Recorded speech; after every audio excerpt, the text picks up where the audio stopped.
Let's all join together for the Pledge of Allegiance. So, Pledge allegiance to the flag of the United States of America, Republic, for which it stands, one nation, under God, with liberty and justice for all.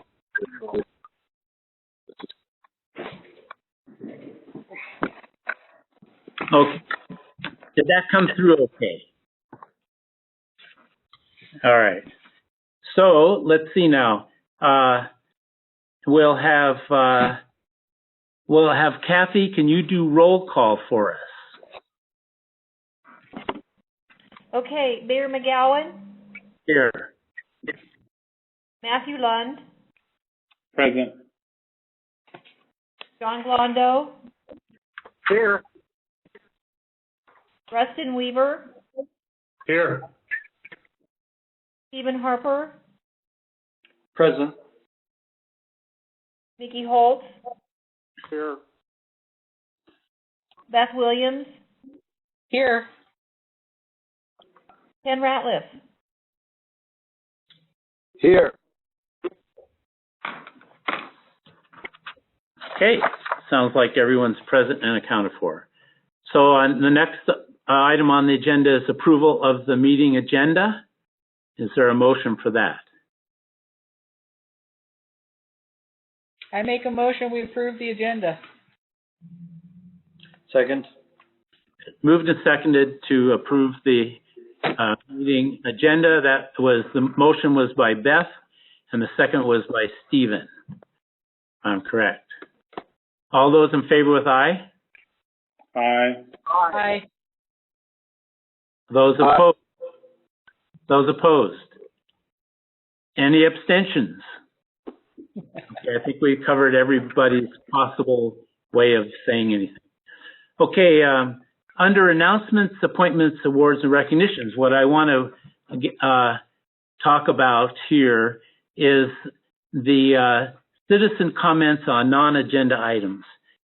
It'd be really technically difficult for us to have people phone in at this meeting right now, at this point. But what I would like people to do, or the word to get out, is for people to send in, citizens to send in emails or write comments on a piece of paper and drop it off, and I'll read those at our next meeting. So if there's anybody out listening that has any comments they'd like to make to the City Council, I think that way would work. Is there a question? Somebody asked something there?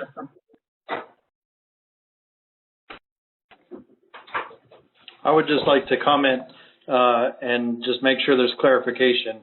This is not a permanent policy change. This is a temporary measure in order to facilitate the orderly flow of meetings right now. That's correct. That is correct. And if the emails are sent to Kathy at the City of Elum, Kathy Swanson, the city clerk, she'll have them compiled for us, and we can read those with this type of system that we have here. And when the wizard gets better at it, maybe we can have other people speak. But right now, this is the best we can do. So any other questions on that method? All right, if not, okay. So then we're now at number 4 is the consent agenda. Is there a motion to approve that?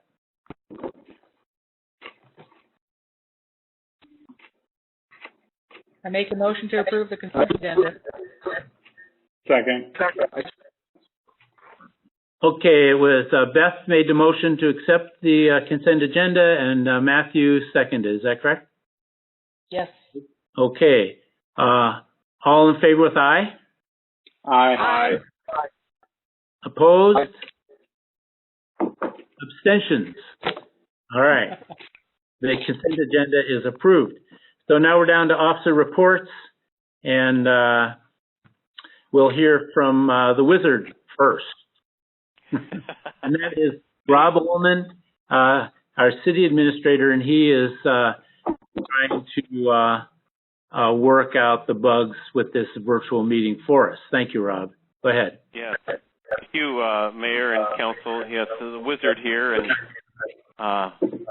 I've got 22 participants, looks like, on the call here, just FYI. So I'm not sure who they all are, but we know that we have the council here. So anyways, for my report, it's really just a couple of announcements. That we've been getting a lot of calls on spring cleanup, and I've put it out on the website and Facebook that we have canceled spring cleanup for now. So we do plan on having it. It's just we have no idea when we could do this, but it might be sooner than later. So no spring cleanup right now. We'll let you know when it gets rescheduled. We're getting a lot of people paying bills online, which is great. But if just to let you know and let all the citizens know that if you have trouble during the day, sometimes the system gets overloaded. You could either call us at City Hall, because then we can take your credit card payments over the phone, or try towards the evening or early morning. That was the recommendation of our online bill paying system people.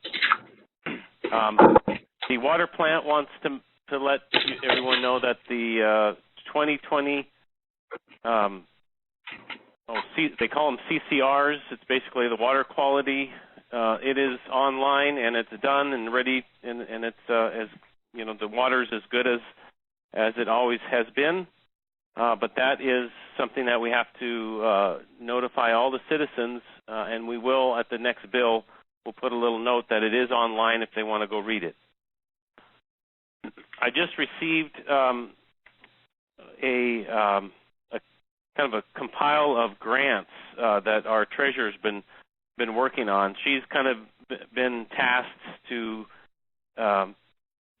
look over all of our grants, and so she went back 4 years, 2017, 18, 19, and 2020, and it's quite amazing, all of the grants that she has to. So she's got a nice list here, and you'll be getting this list in your packet maybe next time, just for information. But in the last 4 years, we've received over $6 million in grants. So that is just kind of an FYI. Some of them don't directly affect, like the horse park received $1.5 million. But so it kind of skews it a little bit, even though in one area of the city. But still, over $6 million we received in 4 years. So that's all my report for now. Okay. If there isn't any questions from Rob, I'll move. Okay, there's a question from Matthew. Hey, Rob, I just wanted to say, you mentioned before that spring cleanup had been posted on Facebook. I just looked again and I don't see it. Could you all post it again? Because people have been asking me about it too, and I'd love if we could just put it up there once more. Okay, agreed. I'll do that. That's a good question. I'm pretty sure I meant to do it. If I didn't do it, I'll make sure I'll do it again here. Thank you. Yep. Okay, so now we'll hear from Lucy Temple, our city planner. Hi, everyone. Thank you for having me, Honorable Mayor and Council. So we have some project updates. We're seeing movement on a couple of private projects and public projects. The Drew Brew property development is moving forward, and then also the hospital district's ambulance garage project. So we're going to hear more about that and hopefully see some movement on those soon. We'll also be hearing an update later on the larger developments the planning team is working on. And also I got an update this afternoon from Michael Ullman of HLA on the Stafford Avenue project. That project was held up in review at DOT for a lot longer than anticipated, but they're still able to say confidently that that should go to add in May. So hopefully before the next council meeting, we'll be able to get that out on ad. That's going to be really great. Permitting, we've received today, this afternoon, and I haven't had a chance to talk to Mike about this yet, but we did get our long-term freshwater intake permit from the Corps of Engineers, and it covers both maintenance of the freshwater intake and the upstream side channel annual debris removal. That is an arduous permitting process, and I worked with the Corps to strategize how to make it easier on everyone, and instead of a 10-year permit like Jim got 12 years ago, we did a 5-year permit because it was a very, very reduced timeline to review and to issue the permit instead of taking a year to issue the permit with a lot of staff time. Considering the state of affairs, we both wanted to make it a little bit easier, but this allows the crew to go in every year with minimal notification and do the work rather than spend months waiting for me to get them permits. So it'll streamline that process. We have some grants. Rob mentioned Robin's review of the grants. We have a grant that's not listed on there because it's really a Department of Kittitas County Public Health Department grant that I helped them work on to receive funding to help us work on some of our projects that promote public health. And the first and foremost one was the Downtown Revitalization Project, and they were helping us with communication on that in the beginning, but now that Mike has that project working like clockwork again, we don't really need so much help from them, but they're going to wrap up their work on that with a brochure on how the project helps promote public health, so that's going to be great. And then they're going to switch some gears over to some parks projects, and they actually are going to help apply for a grant that will get several trail counters and data loggers for us to use around the city. And that will help collect data not only for public health, but also for lodging tax and for the state of our recreation in the city and how our parks and trails are being used. So that's going to be really interesting. And we're going to be bringing that and another grant to the council, hopefully at the next council meeting for review. The Planning Commission is wrapping up a month-long survey online for housing. And we're going to have our first virtual meeting on the 5th of May, which is next Tuesday night at 6 in this same format. And the main thing on the agenda is to discuss that housing survey. And we actually had the last 2 meetings canceled. So we are just kind of following in the council's footsteps now that a little bit of the troubleshooting has been done for us. So thanks. Any questions? Okay, if not, thank you, Lucy. We'll go to our Public Works Director, Mike Engelhardt. Honorable Mayor, council members, thank you. I'm going to be short and sweet tonight. For those of you that haven't noticed, would be amazed if you didn't, because a lot of people have. The flashing light at Penn and 2nd has been out for a while. We've tracked down and tried to get a replacement for that. Unfortunately, that fixture is obsolete. So we actually upgraded to new LED solar-powered flashing lights that are mounted on top of new stop signs, larger stop signs, so to help make that intersection safe again. All of the parks are fully irrigated now, and with the exception of City Park, and they're all going. So if you go to the park, I would highly recommend not being there in the middle of the night, or you will get a free shower. They're all set to irrigate in the middle of the night to help lessen the demand on the water treatment plant during the day as we progress into summer.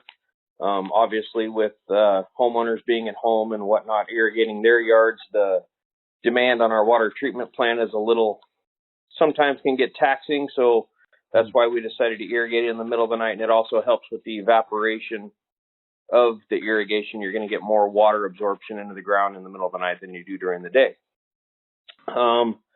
We currently, we had an ad for a cemetery caretaker position. Unfortunately, we didn't get any applications. So we actually talked to the gentleman that has been doing it the last few years, Jose, that everybody knows.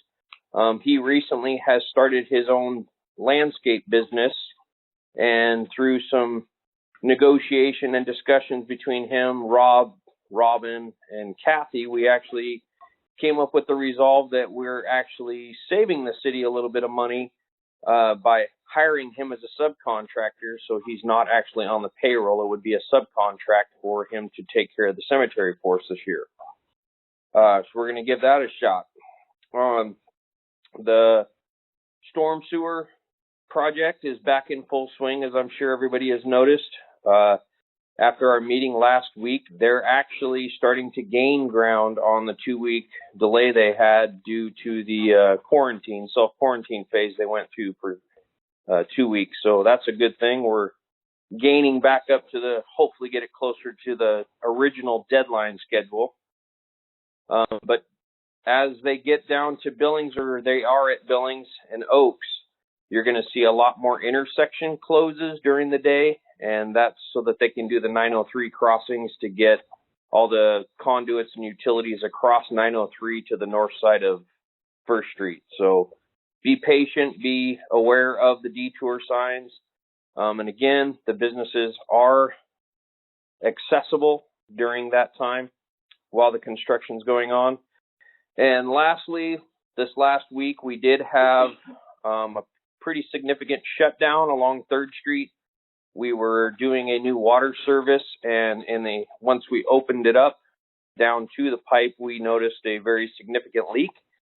So we obviously can't just turn a shy eye to it and shut it down. But I want to, thank the city for allowing us to get a GIS system in place. The guys were struggling trying to get that shut down, and I pulled up our GIS, and we found when they did the chip seal on 3rd Street, we found where they actually buried a very important shutoff valve for the water system. So once we got that exposed, or found and exposed through metal detectors and rock bars, we were able to get the system shut down and the repair made quite quickly. It just took a long time to try to get that shut down, which ended up causing quite a significant shutdown to the citizens. So we apologize for the inconvenience to the citizens, but the team has learned a valuable lesson that our GIS system is awesome, and we're going to continue to use that tool and keep moving forward with the learning phase of that. So that's all I got. If there isn't any questions. Okay, thank you, Mike. Kirk, are you still on the line? Yes, Mayor, I'm here. Okay, I can't see you, but I'm glad you're here. What do you have to report for us? Kirk Glenn, our police chief. Thank you, Mayor, Council. I just wanted to let you know that we're all healthy and everybody's at work, business as usual. We've had the opportunity to do some training. We got most of the department through firearms qualifications at the range in Ellensburg. And the other thing I wanted to bring up was, with the construction on First Street, we're seeing a lot of traffic on Second Street, which is understandable. But I just wanted to ask people to be careful and watch their speeds. Second Street is obviously completely residential, and for the time being throughout the summer, if they're using Second Street, just please slow down and be careful.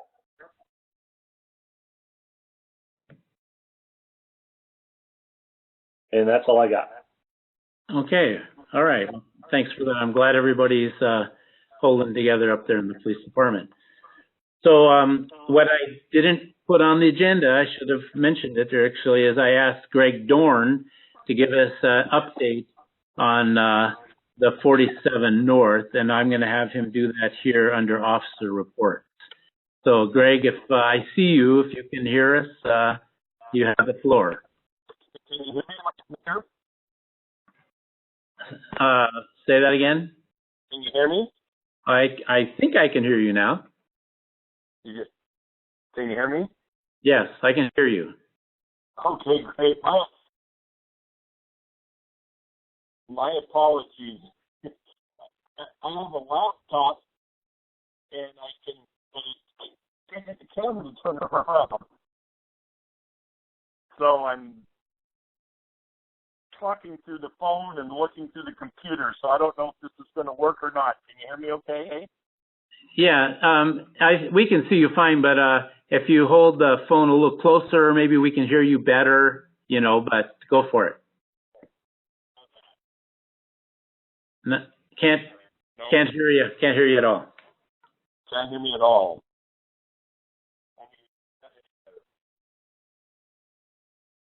Mayor, why don't you skip over me and I'll try to figure out another way to join the conversation in just a minute or two. Okay. All right. Then I'll call you back after our public appearances. And so now we're done with officer reports for now. And it sounds like the wizard wasn't any help there. So, Madison, are you on the line? I am, Honorable Mayor. Okay, so why don't you give us your report from the Chamber of Commerce? Great, thank you. Can I share my screen? I can request here. I don't know who needs to accept it. City administration, it looks like. Yes, Rob's the one that... Okay. You should have it now. There. Okay.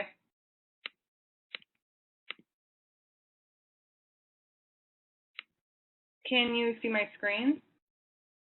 Yes, we can see. I can see it. Can others see it? I guess I can't see you, anybody else while it's on, but I can see it. Stephen, I got a thumbs up from Stephen.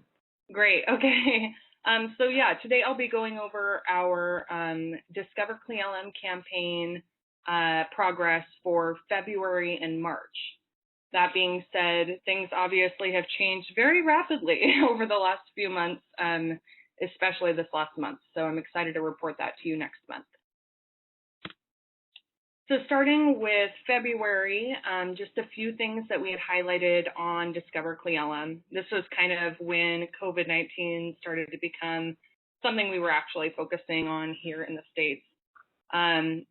We were focusing on adapting outdoor recreation and summer travel at this time. So in February, we were still pushing content out about downtown businesses still being open during construction. You know, we thought that that was our biggest worry at the time until things started to kind of shift. And of course, being in tourism, we had to kind of change our messaging and our strategy with that. So we started pushing out new special business hours for businesses that were starting to change because of the effects of COVID, and created a page with businesses across the county that's updated on an hourly, daily basis as things are continuing to change. So pushing that out to locals and travelers alike at this point. Our visitor centers were still open. So, you know, we were saying if you want to take a day trip and come over, we're still here as a resource. As social distancing became important to practice and we kind of realized that, we closed our visitor centers and started to push out online resources. But again, this is kind of uncharted territory for the destination marketing industry.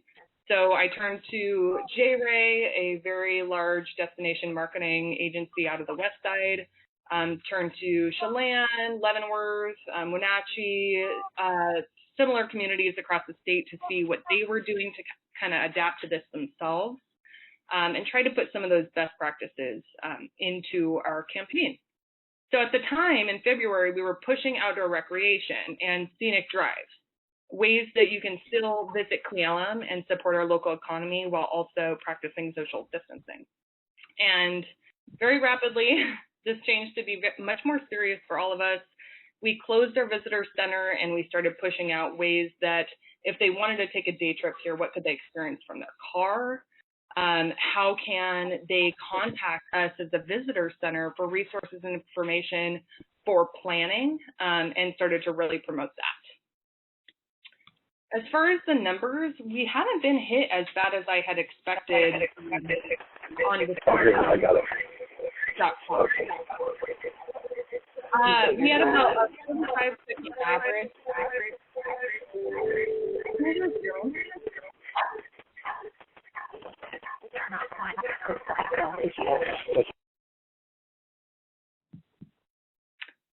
Madison, I think interference stopped, whatever that was. Okay. Yeah, I took care of it. Thank you. Okay. So yeah, basically an average session duration is how much time people are spending on our site on average. Usually this is about 45 seconds, and we saw it drop about 5 seconds in February, but still not as bad as we were expecting. People are still reading about Cle Elum, they're still planning trips, they're still interested in visiting once they're able to do so again. Our top pages that month were 2 of our blogs about unwinding in Cle Elum and spending winter in Cle Elum, our attractions page and our trails page, and our organic and paid search terms looked very similar, pretty basic, you know, Cle Elum, Washington. What are people looking up when they are looking for more information to travel here? So the Best Westerns, Sancadia was a big one, and we see this reflected pretty similarly in March as well. So in March, our strategy and our communication kind of looked a little bit different. We started to focus more on recovery and strategize where our role is as the destination marketing organization for Cle Elum. We started to look at supporting local businesses and still making sure that we're focusing our campaign to travelers and planning, but also finding ways where we can support, because we do have a lot of local followers who pay attention to Discover Cle Elum. So we launched this campaign, looking forward to Cle Elum Walk. And you might see this play out a little bit more in the next few months, depending on how long this lasts.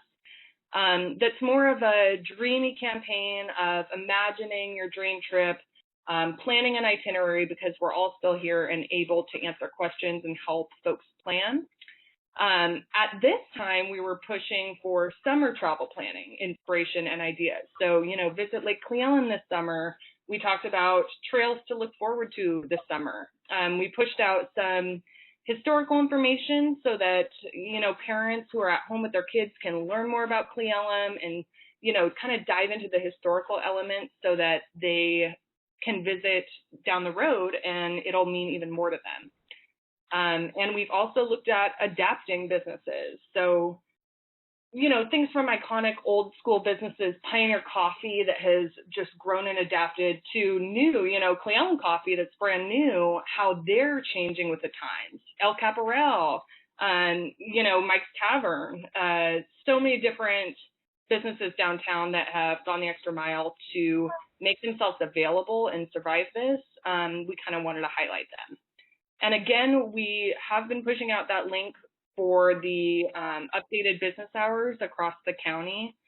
And so if you are a business owner and your listing isn't updated, there's a form there where you can quickly let us know what needs to be updated, and we will update it within that same day. Okay, so the numbers for March look pretty similar. Our average session duration actually went up. I think this has to do with the creativity that we've put into the campaign. And I expect this to raise even more when I report to you on April.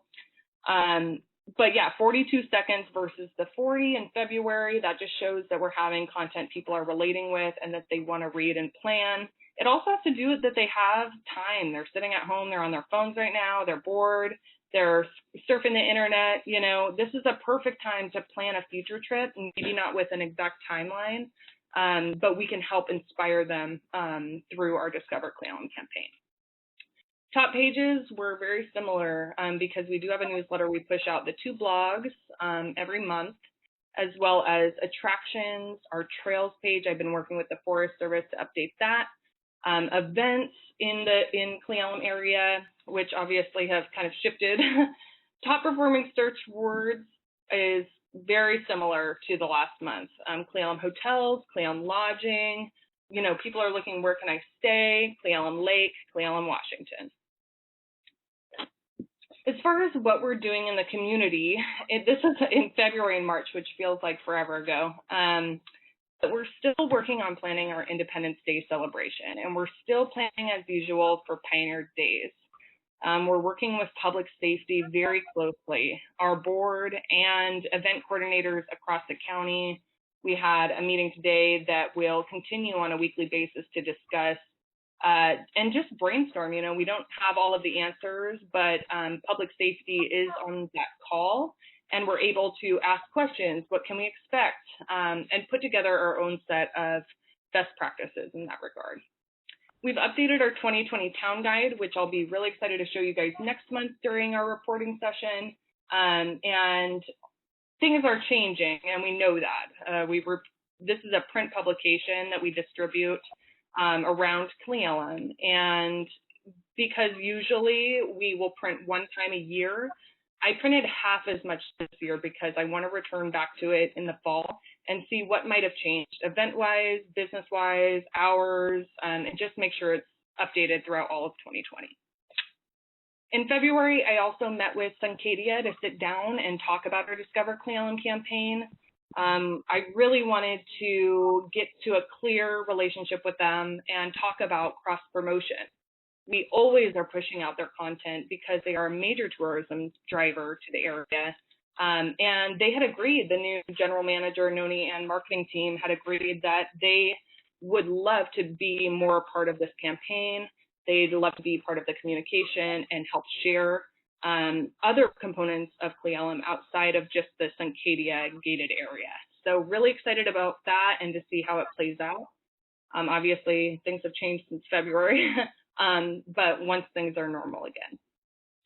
I also joined our Recreation Forum, which is countywide, and the Mountains to Sound Greenway Trust Advisory Committee. So staying in the loop as far as our outdoor recreation and helping that kind of be reflected on discovercleelum.com. We have a trails page, and I'm trying to update that constantly. And I know that outdoor recreation, even though now we're projecting around May 5th, that's going to be one of the main tourism drivers to the area as people are advised to actually travel again, as we know that major events aren't going to be opening anytime in the next couple weeks. Showwhilelove.com. So the Washington Tourism Alliance, which is our state tourism entity, launched this program, showwhilelove.com, where basically you can upload your business if you have a gift card on a map, and people all over the state in your own community and people on the west side can support Cle Elum by purchasing gift cards to businesses in Cle Elum through this website. It's a way to support them now and actually get their things later when they're able to visit again. So we have pushed this out, and if you're a business and you're not on this website, I've tried to email everybody and their mom, but please let me know, and I will make sure to get you up there with us next day. Lastly, I have a tourism committee, which I meet with on a monthly basis, and traditionally this has been only Ellensburg for, I'm pretty sure, years. And I really saw that there was a need to have voice from Upper County in my tourism committee. So I did invite some Upper County folks to join, and they are on board, which is really exciting to see. If anybody is interested in learning more about this or attending, it's usually in Ellensburg. I'm looking at hosting it every other month or providing just an email recap for those who aren't able to make it. So yeah, that's just a point of discussion to kind of widen our perspective tourism-wise. And that's pretty much all I have for you guys. Our overall website traffic has gone down 1,000 users from March to February. So that was really, or from February to March, I'm sorry. So down 12%, which is terrible to see, but honestly, I was projecting lower considering the circumstances. And I believe that as we continue to adapt to this and push out relevant information, that we won't be hit too hard by this. People are excited to come back to Cle Elum. We're getting comments on our posts every single day. I'm getting emails every single day that people are just waiting until they're able to finally visit our beautiful mountain town once again. So I'd be happy to answer any questions that you guys may have at this time in regards to February and March. Hey, Madison. Hey. My only question is, there's a 42% decrease in Facebook impressions. What do you attribute that to, since we see people spending a ton more time on their devices in quarantine? Yeah, so I'm trying to look at that now, and even though we have a lot less impressions, we are having a over 25% increase month over month for click-through rate. So as far, I'm not sure why it had gone down so much, but really we're looking for people to engage with our posts and our advertisements and visit our website. So that's really where my focus point will be. But I can dig into that a little bit. I'm curious. I mean, I get we want people to click, but it's also a brand awareness campaign. So impression, frequency is important. So I'd be curious if you look in the data and see anything of interest. I'd be curious. Sure, I can do that. Thank you. Mm-hmm. Any other questions for Madison?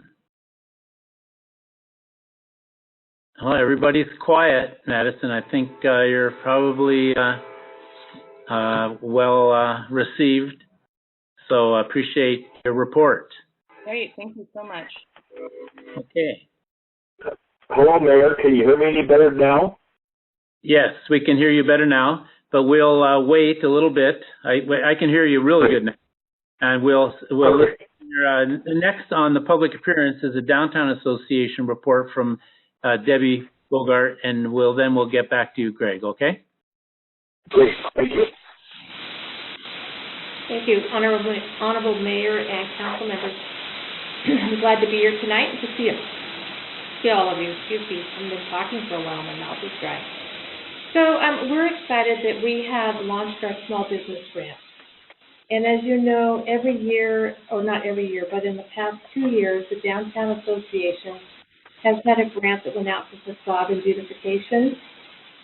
This year, the design committee decided that instead of putting funds towards facade and beautification, are you having a hard time hearing me? That they wanted to funnel that money into small business grants. So we've taken a little over $20,000, and we are looking at supporting businesses for their rent, mortgage, and also for utilities up to $2,000 each.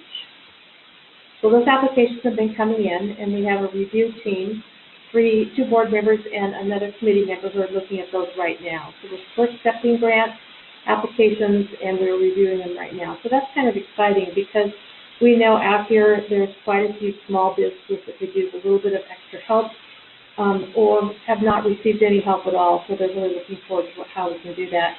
We're going to look beyond that after we get done with this phase and look into other areas that we can also help. We're studying right now what is it that we can do for businesses who are not open at this time, for instance, our hair care industry. So we've taken a real active role working with our health department and starting a safety plan.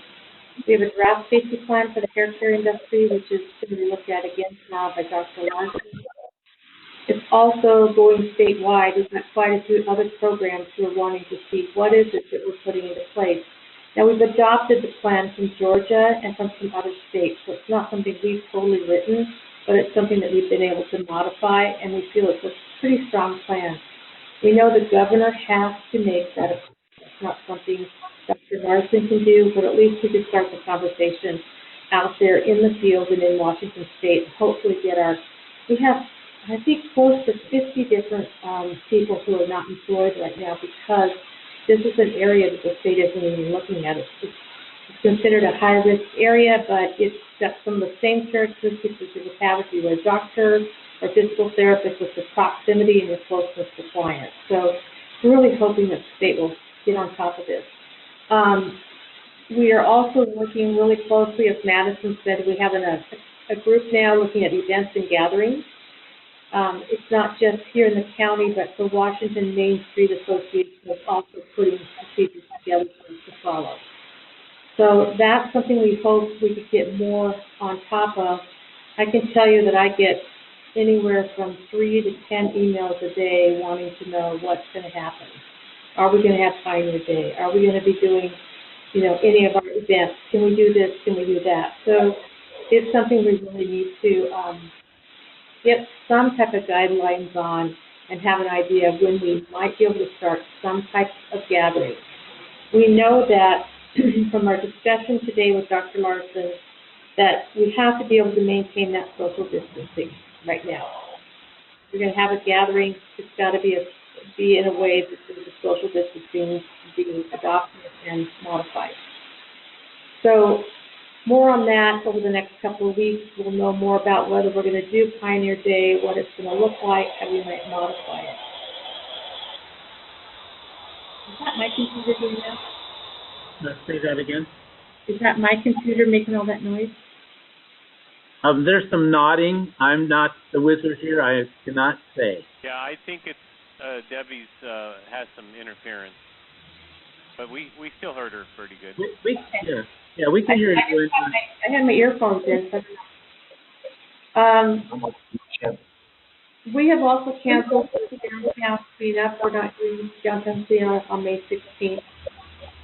We are getting ready to develop an Adopt a Basket program. We have our flower baskets ordered and hopefully we'll be ready to hang in the middle of May. This year, to help fund this program, we're going to offer them out for adoption. So people can adopt them and then we'll be able to help fund that some more. We also are doing some business promotions. I can tell you that I'm spending between 1 and 3 hours a day with businesses. Whether it's on the phone or if it's standing in their doorway, it's walking down the street waving at them with my mask on, it's talking to them through emails, whatever. There's a lot of discussion right now from us with our businesses, and they appreciate having that contact, knowing that we're there helping them. My computer's never done that on them. We do have our gift cards ready for everyone.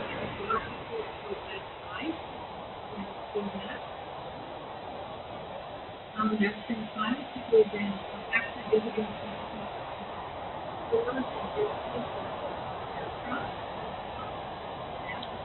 It's becoming completely inaudible for me. I don't know, because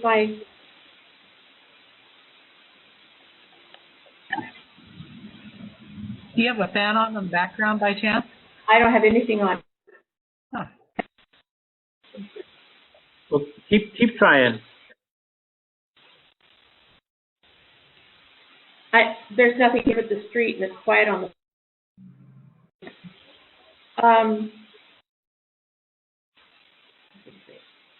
We're doing a lot more looking at how we can help businesses individually and together. So what is it we can do to promote? Our newsletter that's going out weekly has a lot of information on funding. We're working closely with the chamber on that. Thanks to the mayor, I'm on a recovery committee for the county, and I really appreciate being there. It's connected me together with all the other leaders who are trying to work on what are economic indicators, what resources do we have available, what's recovery looking like, how do we get involved in that, and what are our next steps. And I think I'm going to stop my report because I'm having a hard time hearing you, and I know you have a hard time hearing me, so I apologize. I don't know what's in my computer. We're hearing you just fine right now. At least I am. Okay. All right. I think one of the things that's happening really strongly right now for the Downtown Association is that we're recognizing that everybody who's on our board has a business, and they're out saving their business as they should. That's their first priority. So we're going to be looking at how we do meetings for the next 2 months a little bit differently. We might be having 1 or 2 meetings a month instead of individual committee meetings so that we can all work together a little bit smarter, not as hard as we were. So just for that, you know about that. I'm feeling kind of disconnected here. We have launched a program to help support our grants called Elum Strong. And we have t-shirts and hoodies that are coming in, and that additional funding is going to go into helping our businesses with some of the funds, the expenses that they have.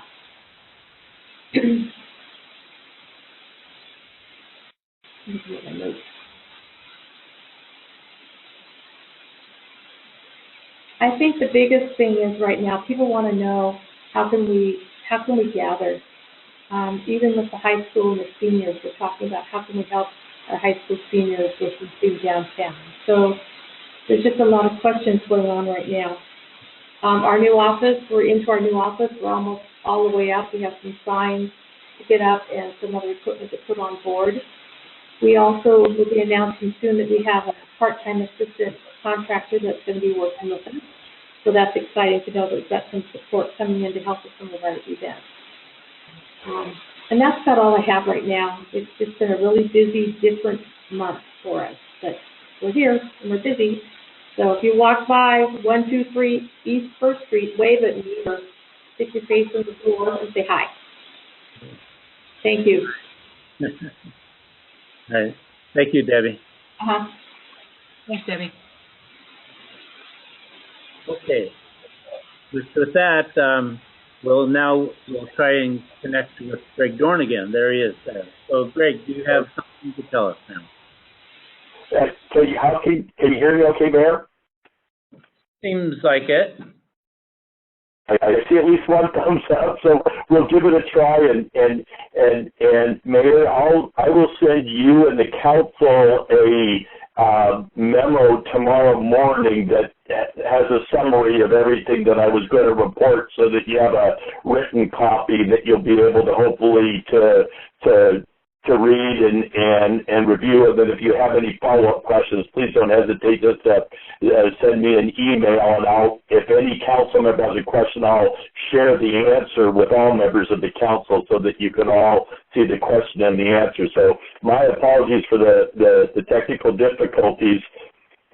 With respect to Bullfrog Flats and the Suncadia development, as you'll recall, Suncadia has negotiated a sale of most of that property to a third party, Sun Communities. Sun Communities is working on plans to revise the approved development and to substitute some of the single-family housing with a RV park resort. And the city had advised Sun Communities that would constitute a major modification of the approved development, and that they would have to complete a supplemental environmental impact statement to address the environmental impacts associated with that proposed revision, and that the information from the environmental impact statement will be reviewed or distributed for public review and comment. And then when they submit their formal application to modify the development proposal, that too will go out for public review and comment. It will be reviewed by the Planning Commission. It'll be reviewed by city staff, and that application will ultimately come to the city council for action. So we've still have quite a few steps to go in the process. I think the important thing to emphasize is that we are currently projecting that the draft of the supplemental environmental impact statement will be available for public review and comment most likely this August. So we anticipate we'll start to see some of the working drafts of the document, but the document itself will be distributed for public review and comment in August, and I would suspect that it would be after that period before we would see an application from Sun Communities. In a related matter, the city attorney has contacted the attorneys for Suncadia and have advised them that they have a contractual obligation to dedicate 12.5 acres for a community recreation facility and to provide some funding to support the development of that, and that the failure to perform those tasks would constitute a breach of the development agreement. And so the attorneys are in the process of talking how to remedy that situation. Suncadia has expressed a willingness to dedicate the land and complete the land transaction immediately. There are questions about how much money they would be able to make available and when that money would be available. And as a practical matter, with the resort being closed right now, I think it's fair to say that the judge basically just put a pause on those discussions until the resort is back open and has a cash flow again revenue. So that doesn't excuse them from the obligation, but it is having an impact on the timeline and the completion of those discussions. But that all is in the attorney's courts, and they will be providing the council with more detailed briefings as those discussions resume. And through those, there'll either be a resolution or that will formally set in motion the process to potentially terminate the agreement between the parties. So there's a lot at stake there, and the city attorney will continue to keep us informed as we proceed on that. So that's in a nutshell what's going on with Suncadia and Bullfrog Flats and Sun Communities. The key thing is the anticipated August date for the distribution of the supplemental environmental impact statement. So any questions on Suncadia before I go to the next item?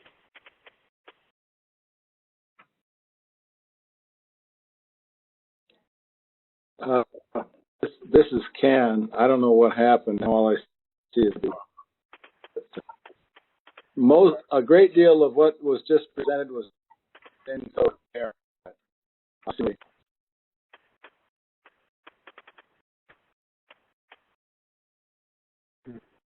I think you have a bad connection, Ken. We can't hear you very well.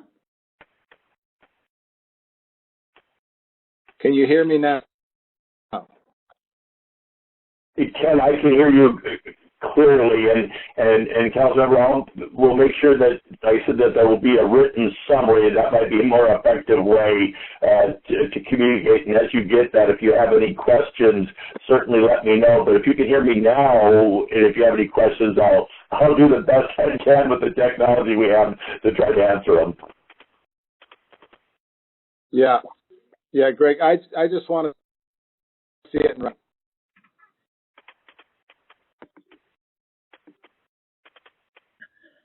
We can ask questions through the chat mode too, if you need to ask Greg a question.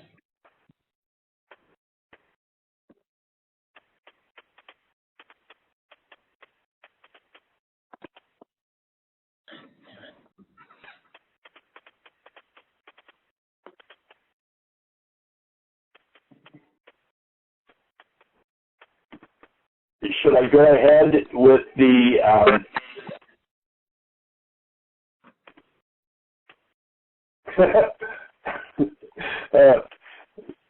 this is all mystery to me, but Councilmember, you just did a backflip on the screen that I could see.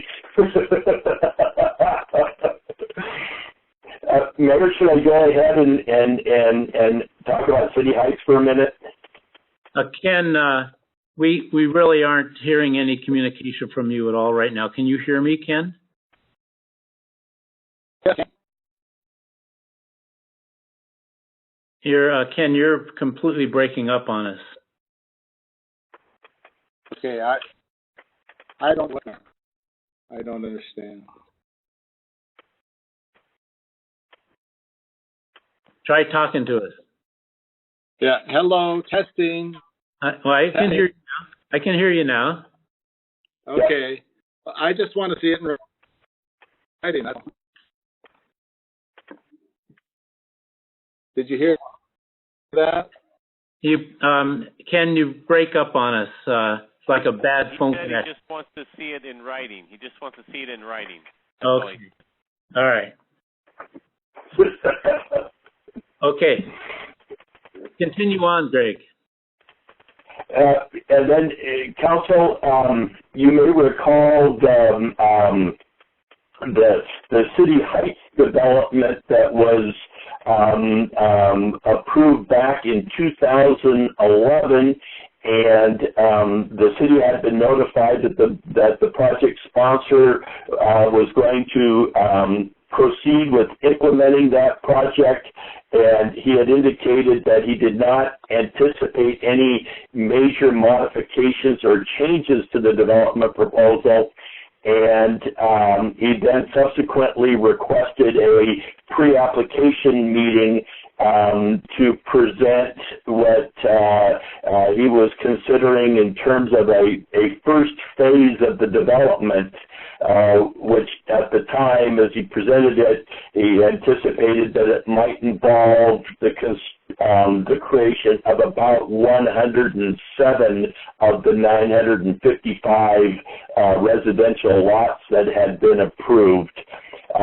We had a extensive pre-application meeting and discussion, and a lot of questions about the proposed phasing, and how the phasing would relate to the construction of the different required improvements, particularly as it relates to access to the site. And we have since had some follow-up communication with the project sponsor, and it is possible that they may be considering to further reduce in size the first phase of the development. But right now, that's just something that they have under advisement. So we have no formal applications in front of us, and a lot of questions that were raised and that they are reviewing and discussing, and we will have to report back as they have an opportunity to reflect more on the feedback that they were given during the pre-application meeting. So right now is just to alert you that things, we may get an application in the near future, and we may not, and as that becomes clear, we'll be able to give a sense of whether it's going to fit within the parameters of what was previously approved, or if it might be like in the case in Bullfrog Flats, where there are enough changes that it rises to the level that they're going to have to do some additional environmental review and analysis before they can proceed. So that's where we are with City Heights in a nutshell right now.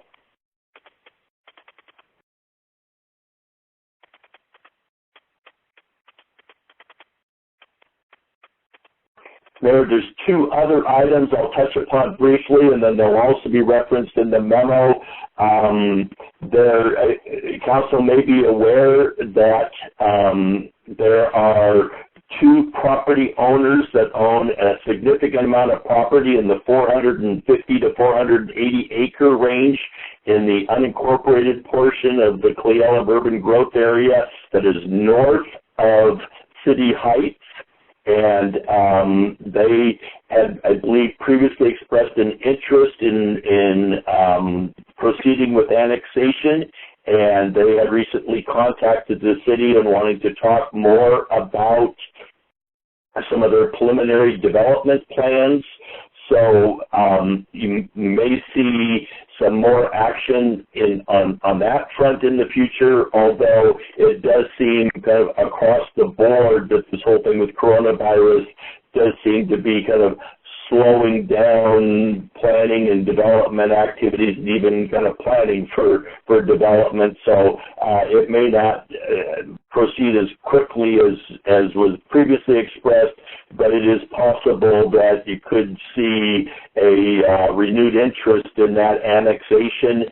And then also there had been an expression of interest from the Whispering Pines RV, which is park, which is also an unincorporated Cle Elum UGA, but just south of the city. They too have an interest in perhaps annexing into the city, and they've been advised on the additional information that the city would need to be able to proceed with that process and be able to bring more information back to the City Council for your consideration. So in addition to Bullfrog Flats and City Heights, there's one other large project on the horizon and a smaller one on the horizon as well, and those are in addition to the activities that Lucy covered in her report. Yeah. Mayor, one other thing, just very briefly, is, and I'll touch upon this in writing as well.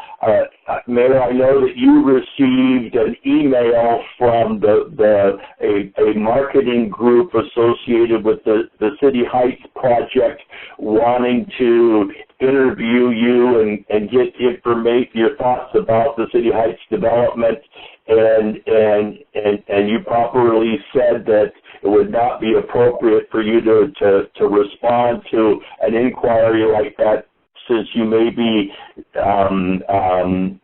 involved in making decisions on that project. And for the city council, you've probably gone over this in the past, but if you get emails or inquiries of that kind of thing, please don't hesitate to ask Rob or myself or the city attorney about it. But a good rule of thumb is to not respond to those kinds of inquiries, because it could adversely affect your ability to participate and be a decision maker on the project. We are going to contact City Heights and ask them, on your behalf to not send you surveys and things like that could potentially compromise your position. But council, if you do receive any inquiries or thing and you're not quite sure, please don't hesitate to ask Rob or myself or the city attorney about would there be consequences if you do that, because we'd hate to see you not be able to participate in the decision making as we proceed. So that's all I have, unless there are questions. I don't have a question, but I do want to go on record as making a statement that, and it pertains to your last statement there, and that's, as council, we need to be very careful about public statements that we make in connection with deliberations of any types, or potential future deliberations, because we are a quasi-judicial group, and we will be reviewing developer agreements and other things that will come across our dice. And when public statements are made by us before one of those, it can affect our ability to be able to adjudicate those, and it can disqualify whether they're for or against any given initiatives. So I just want to caution my fellow councilmen, be very careful of public statements and social media things that you post, because they may preclude you from being able to deliberate in matters concerning these type of things in the future. Yeah. Hey, Greg, it's Matthew. I'm not sure I caught that last statement you made. Did you say the city was going to ask them not to communicate with us? Is that what I heard you say? Well, apparently they sent out some kind of marketing piece or something, and I don't think that the people that sent it out necessarily thought it through. So I know they sent a copy to the mayor, but I don't think that they realized they were sending it to the mayor. And so you may be getting one just because they got your name off of a mailing list or something. And what we wanted to advise them is to look at their mailing list, and as they're doing promotional things or marketing things or other things, to be sensitive to the fact that if they include the city council and those kind of things, they could be adversely affecting your ability to participate, which we don't want to have happen. So we're just going to ask them to be more sensitive and aware. You're saying if we receive something in the mail, that would somehow, I guess what I'm concerned about is if all of my neighbors get something about it in the mail and then they ask me about it and I'm excluded from it, that's going to be difficult.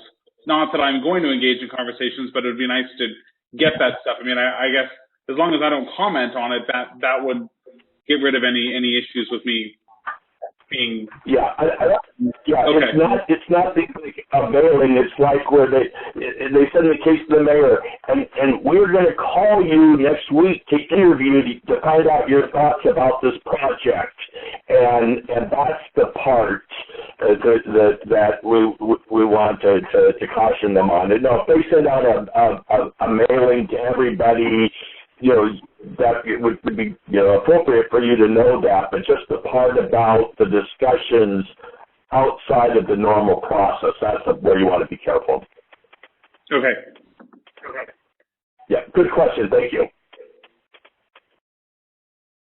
Hey, any other questions for Greg? Well, I got something to say about it, Mr. Mayor. Okay.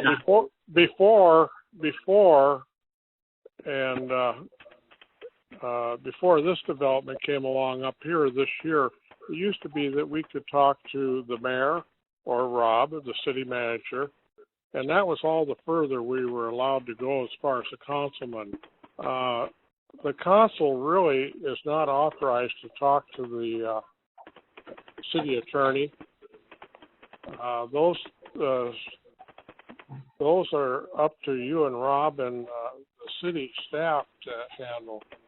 And I think that if we start talking to attorneys and start talking to the developers and start talking to the negotiator, we're going to find ourselves in a lot of trouble. And what the bottom line is, there is a point where, as a councilman, you can be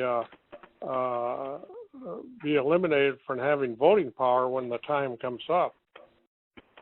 And I think you'll find that it's very easy not to have an opinion right now until it comes out, at least until it comes out of the planning department. We aren't really the people to have that opinion right now. Okay, thank you. Thank you for that. So the point is, and this has happened before, when we start having these hearings in a quasi-judicial manner, a council person can be recused and will have to step off of the council for the deliberations. And this has happened in the past. So you want to be real careful that you don't lose your vote in the issue. So that's why what you say in public to other people and what kind of conversations you have about it, you need to hold your cards real close. Not that you don't have one, that's fine. But how you broadcast that, it can be used against you at a later date. It's just something to think about. And we'll give you a more comprehensive write-up on that from our city attorney. Yeah, Mayor, I think the council member brings up a real good point, which is it probably would be best if there's any concerns for members of the council to contact you or Rob directly, and then you can pass on the comments or concerns to the city attorney or to me. I think the council member's comment was if we start having these bigger and bigger circles of discussion, it's hard to manage. And so probably, I think his point is a good one, is that council should direct questions and comments to you or Rob, and then you can forward them to me or the city attorney so that we're making sure that things are gathered up and are being communicated to and back properly. So I think that was good advice, and I think I would concur with the council members' comments to use Rob and Mayor you as the first line of communications.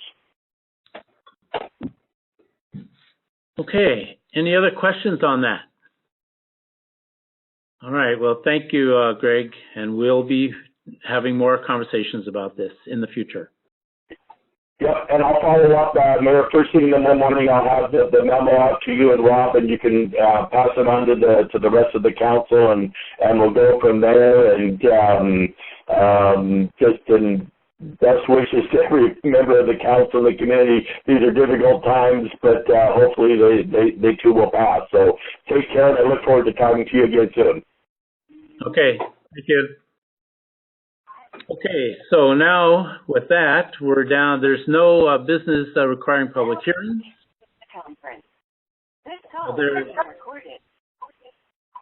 There's no business requiring public hearings. No unfinished business. So we're going down to new business. I don't know what's all this chatter, Rob. I think it was Greg trying to get off the phone. I just muted him though. Yeah. Okay. All right. Okay. Under new business that we have is the First Street Southwest project, and that's progress estimate number 1 for $212,340.67. Just Strider Construction. Mike Engelhardt will walk us through that one. Thank you, Honorable Mayor, council members. It's pretty self-explanatory. We've all seen that they've been making progress. In this packet, it gives the breakdown of what they're billing for at this point. It's been reviewed from myself, HLA, and we concur that, you know, they're meeting their obligation. They turned in all of their documentation and intent to pay prevailing wage, have all the receipts stating what materials are on site. It's all been inventoried, so I would ask that the council approve the payment for the progress payment to Strider Construction. So moved. I'll second. Okay, it's been moved by Matthew Lund and seconded by Stephen Harper to pay the progress estimate number 1 for Strider Construction. Are there any questions on that motion? Yes, Mike, the amount is $212,340.67, correct? Correct. And is the total amount, I assume that one, $1,408,908?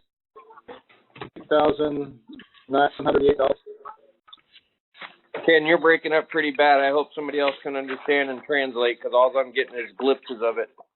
He's asking what the total amount of the project is. The total amount of the project is $1,408,798. Thank you. Okay. Any other questions? If not, all in favor with aye. Aye. Aye. Aye. Aye. Those opposed? Those abstentions? Not hearing any, the motion is passed to pay the progress estimate number 1 for Strider. One point of order. Yep. If you're going to poll for abstentions, it would be appropriate to poll for abstentions first before positive or negative yeas or nays. Oh. Yeah. Okay. All right. Thank you. Okay, so now we'll go to Rob's going to explain a little bit of money we get from the FAA because of the CARES Act airport grant process. Rob, you there? Yep, I'm here. Thank you, Honorable Mayor, City Council. Yes, the CARES Act, the Coronavirus Aid, Relief, and Economic Security Act. Well, they provided about $10 billion to the U.S. airport business. A few weeks ago, I was notified that the Elum Airport was awarded some of the $10 billion, and we're going to get $1,000. So it doesn't seem like a lot, and it's not, but we will use it as much as we can for the maintenance of the airport. But I would like the council to authorize the city and eventually the mayor to enter into the agreement with the FAA and the CARES Act. Please. Thank you. Hey, Rob? Go ahead. Rob, I believe Beth is trying to get hold of you. Yep, go ahead. Go ahead. What kind of maintenance needs to be done at the airport with this $1,000? Well, that's a good question. Basically, I can answer that, Rob. Yeah, thank you. He's my help, my right-hand man. There's several things we can do. One of the things, if you happen to drive out to the airport, the runway, even though it was resurfaced not too long ago, is already due for some more crack sealing. Along with that as well, the main runway and the taxiway from the new helipad is in dire need of some new striping as well. So them two alone will more than eat up a $1,000 bill easily. Yeah. Okay, thank you. Mm-hmm. Thanks, Mike. Okay, I see a thumbs up from Ken. So I believe we have a motion, do we not? Or do we? I can make a motion. Okay. I make a motion that we do what needs to be done to get the $1,000. Okay, that's pretty, is there a second to that motion? I'll second it. Okay, so Beth has made a motion to get the $1,000 from the FAA, and Mickey Holt to second that. Is that correct on the motion? Yes. Okay, Yeah. Are there any abstentions? If not, all those in favor with aye? Aye. Aye. Aye. Hey, And of those that are opposed? Hearing none, the motion has passed, and we'll work on it. Okay, so now the last thing we have on here is has to do with creating a policy on how we create policy, say ordinances and resolutions. And we have in the past, when we've made not a resolution, but a ordinance, the council has discussed it. We kind of, someone would bring it up. We would discuss it, and we would send the gist of that discussion off to the staff, who would create an ordinance. And then at the next meeting, we would review the ordinance and see whether or not it came out the way that was intended. Now, Matthew is an excellent writer and a legislator, and he's has proposed a different method, you might say, of writing up the ordinance. And so I'm in the process of getting some guidelines from the city attorney on the best way to do this, but I wanted everyone to know, and we had to understand how, since this is a change, and there's absolutely nothing wrong with it, but we have to all understand how we go about making policy. And so I wanted to bring that up and open it up to discussion with the council to see what you think, and we'll have more discussion on it next meeting. So I see some hands raising. And so, Stephen, how about if I give Matthew the floor first, okay? Yeah. I just wanted to speak to kind of what I did, and I guess what prompted this item. My understanding of the job of a council member is to develop and implement, develop and pass policy, and then it's the mayor's job to implement it along with the city staff. And so I last week had submitted kind of at the last minute a resolution that we all talked about having to do with the yard waste, and then I started to go through the city code because I hadn't spent enough time looking at it, and I found some interesting things in it. And so I had actually written up an ordinance that would have repealed Chapter 2.12, which refers to the meat inspector, which we currently have on the books, which we were supposed to, at our next meeting, have a report from the meat inspector on all of the milch cows that have milk sold or served in the community. Obviously, I don't think we're going to get that, and so it seems to me that that might be worth cleaning up. So I wrote up an ordinance. I used sample MRC documents and wrote it how I thought it was and submitted it before the deadline. And so I'm in complete agreement with the mayor that we should have procedures for this. But I certainly don't want to see us having something that prevents council members from bringing legislation, directly to council. Certainly, I would want the city attorney to look at it and make sure it's correct to form and all those kind of things. But certainly, I think that's our job, and I want to make sure that we're doing our job. So that's the background, I guess. Okay. Thank you for that. And Stephen, I'll let you go in there. One thing idea that we've brought up before, and this is kind of adds on to your conversation. It was proposed at one time that every time we passed a new ordinance, that we would strike 3 old ones. So that's something to think about. A process to help start cleaning up that sort of old, antiquated sort of thing. I'll let Stephen. You had a comment. You had your hand raised. Yeah. So I'll make a couple comments. This is important. It is very important. At present, while we have much precedent, we have 0 procedure. Mm-hmm. We have no written document telling us how to conduct our meetings, other than some nods from code, from state code that give us some very general guidelines and some tradition about following the way that other parliamentary type of houses have operated themselves. But we don't actually have a council procedure document in place, and we did have a movement to try to do that during my tenure.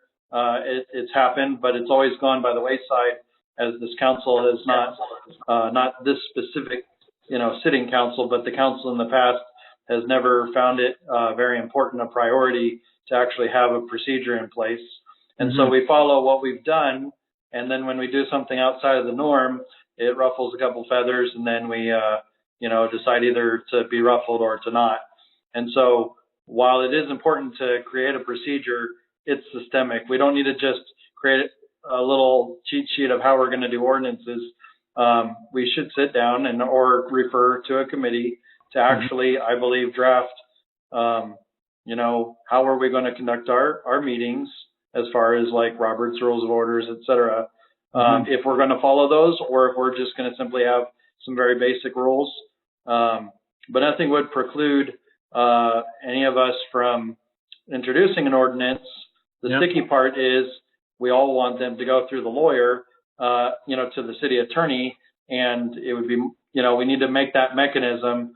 One thing that was voiced in the past is, I don't think anybody has any personal problems or professional or legislative issues with the mayor at present. But what if we were, the seat of the mayor could change at the whim of the people? And what if it became adversarial between the elected council and the mayor? We don't want the mayor to be the gatekeeper of, whether an ordinance gets considered or not. Again, nothing personally against our mayor at present, but in the future, we would want the will of the council to decide policy, and then that policy is handed to the mayor to execute, and staff. And we've kind of got that process. So I would stand in support of creating a procedure for, making ordinances, but we need to have, we don't really have any kind of rules of, how we conduct our council meetings in general, other than some very basic guidelines that are kind of handed to us from stuff. So I would move that that the mayor appoint a committee to create rules and procedures for the council. And I would say second. Strongly second that. And we talked about that today, and I certainly second that. Okay, did we lose you, Stephen? No, I received a second, and I was just waiting for other comment or for you to call for the question. Okay, well, what I would like to do is, it's been a motion made to set up a committee to create procedures for how we conduct our business. It was seconded by Matthew. But I'd like to let others chime in a little bit if they want. But I will mention that if you ever go to any other council members, and I appreciate it, we do need to have a procedure. Everybody runs their meetings different. It's very interesting. So with that, I open it for questions for other members of the council that want to comment on this issue.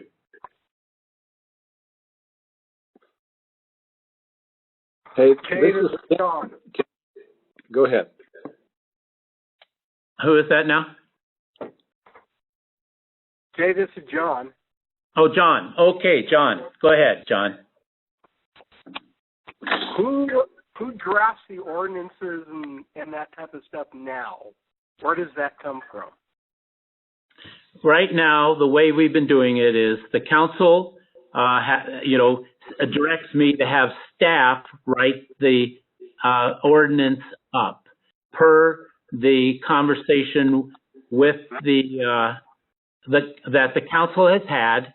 It gets reviewed by the attorney and then it is returned to the council at the next meeting. That's how it is written up at this time. Mr. Mayor, does it always go to the attorney? Oh, all ordinances go to the attorney.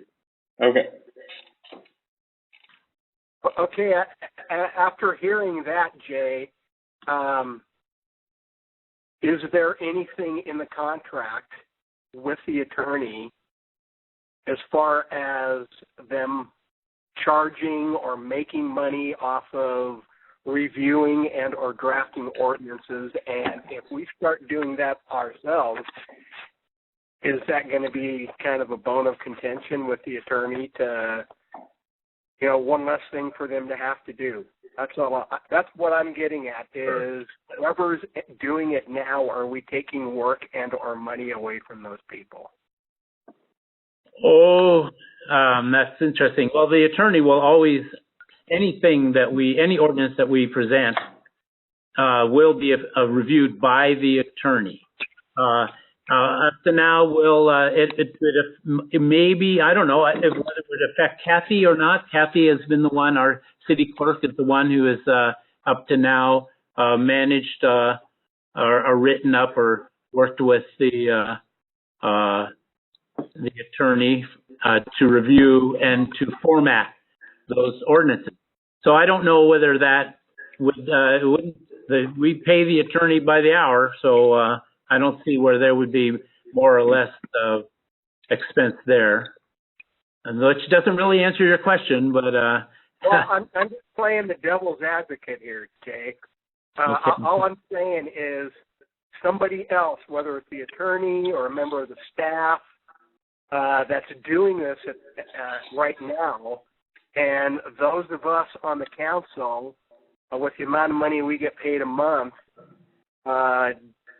doing what other people are getting paid a heck of a lot more for, are we taking money away from those people? Are we maybe freeing them up to do other things? But just something to think about. Yeah. That's, can I answer that? Oh, go ahead, Stephen. That's certainly been contemplated. I don't know that it would appreciably change that workflow either, but as legislators, our job is to form legislation. And if we want to get a little bit more hands-on, that's our prerogative as a council.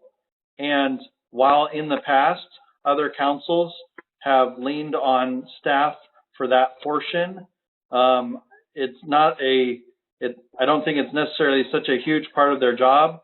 And I don't think that, even if we're writing them, they're still likely going to go through the eyes of a clerk for review or somebody else for review within the city before they go.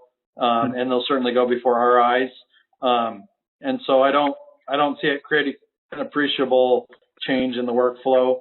And if it does, that's the way democracy works. And I would just say, I think the staff are busy. And so if we can take work off them, right? I would never have even dreamed of asking one of the staff members to write this for me because, one, I don't even know who I would ask. And I would feel kind of dumb asking them to write something that I could write myself. So, I did that because I think, if there was staff time to do this, it probably already would have been done. So I was trying to do something that seemed like it was in our wheelhouse to do and not bother them, except for maybe get that final set of eyes on it. Okay, that sounds fine. I just think that we need to keep in mind all the pluses and minuses that might go into, taking over this responsibility. Yep. And that's why I'm not handing a document to the mayor and saying, here's what I think the procedures and rules should be. That's why I'm asking that the mayor appoint a committee at his will to create that framework. I also want to be clear. I'm certainly not suggesting that we take all of this over. There's certainly ordinances and other things that the city staff needs to do. I'm just saying if we have something that we find that we want to do, and I want to take the time to write it, then I don't think we're taking away from anyone. All right. Well, I guess my point is just as long as it doesn't preclude discussion on whatever it is you propose. I understand that you don't. I mean, got to go on the agenda, so there will be no way to preclude discussion. So that's my thought. Okay, Ken's waving his hand. Yeah, thank you. There's nothing now to keep council members from at least putting the draft ordinance together. But going through our attorney is a good way to go. I think it's good to have procedures, and we should. We just want to do it in a way that enables us to enables the council to do our job, to be in control. We don't want the rules keeping us from doing what we're supposed to. And I applaud Matthew for what he's done, and then maybe I'll write it up for getting rid of the one that outlaws spitting on the sidewalk. You also can't recreate on Lake Elum, according to ours. So there's lots of things to clean up, and I think we all could take a few of them. Mm-hmm. You're exactly right. It's way overdue, and that's just a great catch and a great idea. But yeah, some years ago, I think it was. I don't think anybody that's on the council or city government was around when we rewrote the water policy. Hey, maybe Mickey was around. Anyway, we were kind of stuck going on a merry-go-round talking about water policy. And I got tired of the rigmarole, so I wrote the first draft. And I knew it would go for quite a while, and it took us 6 more months. But we kept at it, hammering at it, and we changed our water policy. But I mean, there's nothing to stop any of us now. And I think it's a good idea, and I think it's a great idea to make it in put some framework together to guide us along. Yeah, and if I could answer to that comment, there is nothing actually to stop us, but there's nothing to guide us. And in lack of guidance, what that creates is anytime, even when somebody with goodwill brings the document to the council, then it sounds almost like they're trying to push an agenda versus just simply trying to bring business before the council. And that's what my motion would address. That's having a set of rules that creates if you will, a lane or a guide so that we can bring matters before the council without just abruptly changing a meeting agenda. I absolutely agree. Rules to live by to enable us to do it. Okay. Absolutely. Any other questions or comments on the motion? I'll first of all ask if there's going to be any abstentions. Actually, Stephen, could you restate your motion? It's been a while since you made it. Is that the mayor appoint a committee to draft rules and procedures for the council, as we don't have any. And understand that a committee can be no more than 3 council members. Correct. Okay, that was the motion, and Matthew, you second that, correct? I do. Okay. Are there any other questions on the motion? If not, all those in favor with aye? Aye. Aye. Aye. Those opposed? Okay, the motion is carried. And I'll figure out a committee, and I'm also going to get some advice from our attorney to look over our rules and procedures, if that's okay with everybody. Sure. So, I think like Kathy would be a good member of this committee also. since Kathy's been doing this for the last years Exactly. and authored and straightened out more ordinances than you can shake a stick at. So that's a good suggestion. And I'll let you know right away who's going to be on it, okay? Okay. All right. Now we're at number 10, committee reports. Are there anyone would like to report? And it looks like Matthew has his hand up. I have a small Parks Committee report, just to give everybody kind of an update, hey, where to go. Can you hear me? We hear you. Okay, for some reason it was kind of weird in my ear. The dog park, we're waiting for a survey before we can go to bid for getting the fencing in. Hanson Ponds is wrapping up some final construction details before we install all of the toilet and amenities and things. And then the city park structure that Rotary and Kiwanis and Shoemaker and a bunch of folks have all contributed to now. We're still moving forward with a June construction date, which means we have a lot of site prep and other things to do before it gets delivered in June. But I know we had I believe the arborist come out and look at the trees, and so we're definitely moving forward. And hopefully, this reopening of construction will allow us to move forward on this project. And I think that's all I have. Okay. Any other committee reports?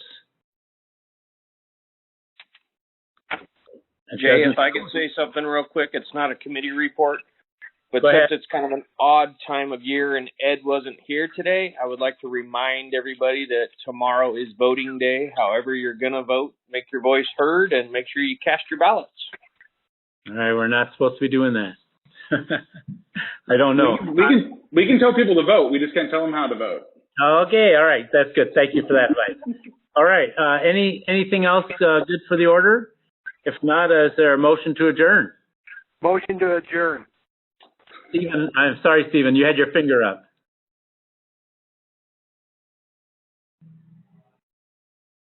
You're muted, Stephen.